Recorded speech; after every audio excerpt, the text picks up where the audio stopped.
Here we are in my shop with my new Intex Seahawk 4 inflatable boat, which I've customized for my second season of fishing here. Figured I'd show you guys what I've done to it and see if anybody else has any interest. So what we've got is a Minn Kota 30-pound thrust trolling motor hooked up to the back on a motor mount, which is just attached to the top and attached to the back there, gives it a little bit of stability. Anyway, you can get the motor for about 60 bucks at Canadian Tire, maybe the mount for 25. Down here we've got the Minn Kota transducer mount holding our transducer for the Fishfinder. Got ourselves a new PirhanaMax 160 Fishfinder that we're going to try this year. So hopefully that's going to work. Just got this lame old duct tape on there to try and reduce some of the interference from the metal band there holding it tight.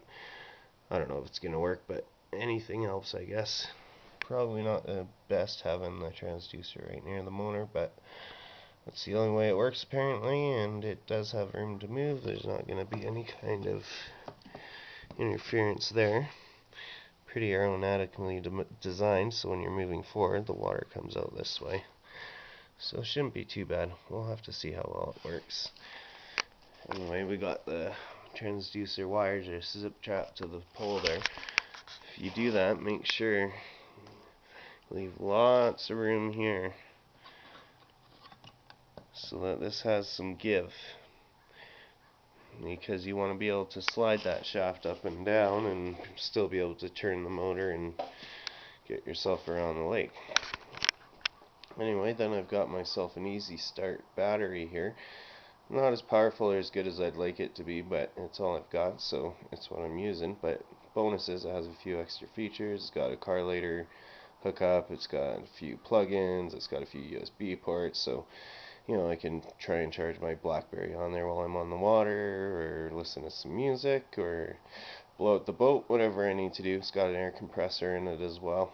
Anyway, I got the transducer wire and the wire for the battery hooked up together with zap straps just to try and keep them from getting tangled and annoying. Tucked in behind there goes underneath to my man chair, which is both the legs and the top are just simple 1/2-inch plywood bolted together.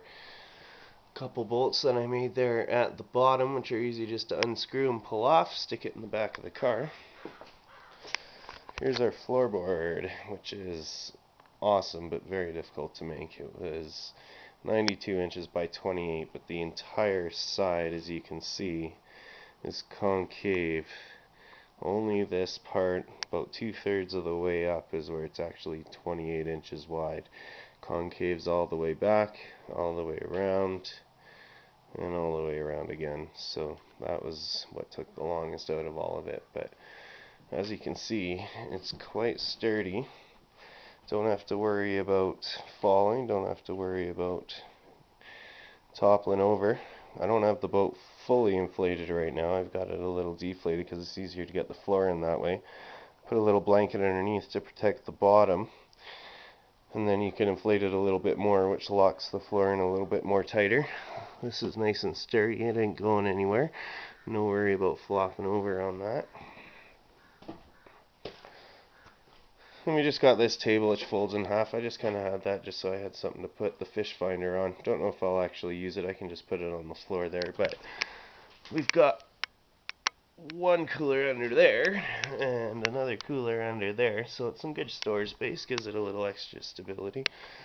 And then underneath we also got all the rope for our anchor, which I've just got sitting under here. Now, these Intex 4 boats come with a big rubber pillow, which I haven't blown up right now, but it fits perfectly right there in the front for your other person to sit, or if you have a kid or someone not so heavy like me, they can sit in that. But I'm not going to be able to sit on there because I'll just sit right through it. Anyway, so that's my custom inflatable Seahawk 4 fishing boat. The only thing left is to see if it actually floats and works.